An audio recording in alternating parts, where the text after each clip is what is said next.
Good morning mga day, this is Basudan, yung vlogger, a day in my life as a content creator at age of 14. Kaya naman papasabi ka na lang talaga dito ng I for Dago! Hi guys! For today's vlog ay samahan nyo nga talaga ako sa aming mga kaganapan nung linggo.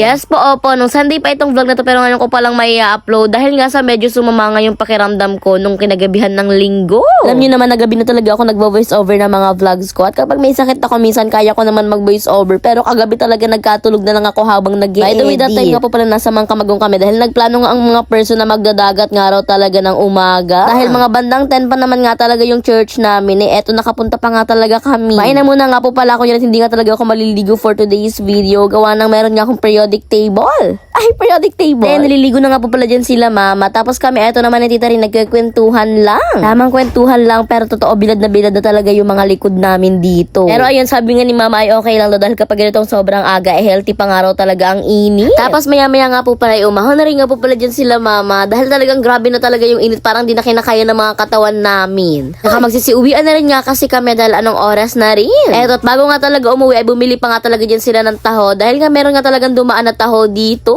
At sabi nga ni tita rin takbuhin ko nga raw ulit yung taho para madapara ulit ako katulad ng dati. Nyos ko naman kasi bakit ko ba tinakbo yung taho noon? Bala yan, fast forward nga po pala pagka uwi ko nga sa bahay naligo agad ako para naman eto dire-diretso na nga lang po pala kami papuntang church. Kala ko nga po pala ihahatid kami dyan ni dada pero meron pa nga pinuntahan sila at hindi pa nga talaga siya nakakabalik. Kaya naman eto pumunta na ako kay Ate Win para naman sabihin sa kanila na magkukommute na lang kami. Nyos ko, hindi naman halata na medyo nanggigil si Ate Win dahil sobrang tagal kong araw talaga. Kanina pa kasing alas 9 yan siya naghihintay. Tapos ako naman nakarating ako mga alas 10 na. Bale, eto nakasakay na rin nga po pala kami dyan ng tricycle. Dalawang biyahehan nga po pala kami from Basod to Boundary tapos from Boundary to Dae. Medyo na-late nga lang kami dyan ng onte pero eto nakaabot pa naman nga po pala kami sa Sunday service. And ayun, fast forward, lunchtime na rin nga po pala ng mga oras na natin. Ito munggo nga po pala ang ulam namin. Kaya naman eto kakain na nga po pala kami dito ni Ate Win ng sabay. Diba? Grabe naman talaga magpakita ang Ate Win na yan na para bang wala siyang sariling vlog. By the way, kinahapunan nga po pala is eto, sinundo nga po pala ako ni mama dahil dediretso pa nga kami sa Jamela Owl Shop dahil magla-live pa nga talaga kami. Dahil na masasabi ko nga lang talaga ay congratulations nga po sa lahat ng mga nanalo nung araw na to. And syempre, kung gusto mo rin na manalo ka, mag-abang ka lang ng live tapos i-follow mo na rin ang Jamela Owl Shop. Para naman always kayong updated sa ating mga live. Bale, after nga po pala namin mag-live is eto, umalis naman nga po pala kami dahil bibilan nga namin dito si kuya mo ng t-shirt niya para nga talaga sa paparating na school year. Dahil bongga, ang kuya mo nyo talagang high school na sobrang binata na. Sabi ko nga sa kanya, baka mag-girlfriend na siya ngayong high school, dapat hindi.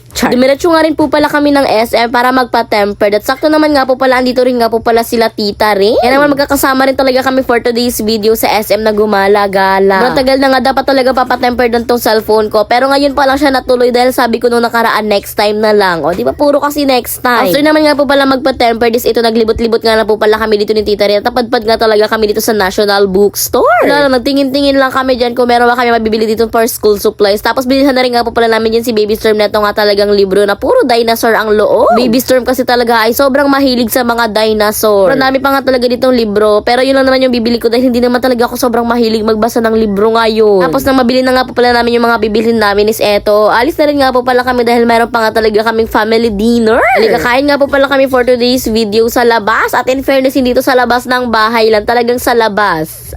Habang naghihintay nga talaga ng order, eto tamang video muna ako sa sarili ko na para bang nagti-TikTok siya dyan. Maya nga lang po pala eto dumating na rin nga po pala si Dada tsaka si Baby Storm. Sumunod na nga lang po pala sila dahil nga nag-live pa nga talaga kami at hindi nga talaga namin sila kasama sa SM. Tapos eto binigay ko na agad yung regalo ko sa kanya at grabe binitawan niya yung dala niyang laruan para dito sa libro natin. Sabi ko naman sa inyo magugustuhan niya talaga tong dinosaur book niya dahil mahilig talaga to siya sa dinosaur. Tapos sa sobrang hilig niya sa dinosaur na makita niya tong librong to na pararar na lang talaga siya. By the way, maya nga lang po pala dumating na rin nga po pala dito sila Ate Win. Galing din po silang SM pero naabutan namin sila pauwi na kami tapos sila paparating pala. And then maya nga lang talaga sakto naman kaya eto dumating na rin nga po pala itong mga foods na in-order namin. Kaya naman kainan time nga talaga. Bali unti nga lang talaga yung kinain ko dyan hindi dahil sa nagda-diet ako kundi dahil sa medyo masakit yung ngipin ko. Baka kasi biglang mabigla na naman yung ngipin ko tapos sumakit na naman siya buong magdama. Bali ayun na naman nga po pala ang aking mga kaganapan sa buong maghapon. Kaya naman hanggang dito na nga lang. Yun lang. Salamat pa, Thanks for watching. Mwah!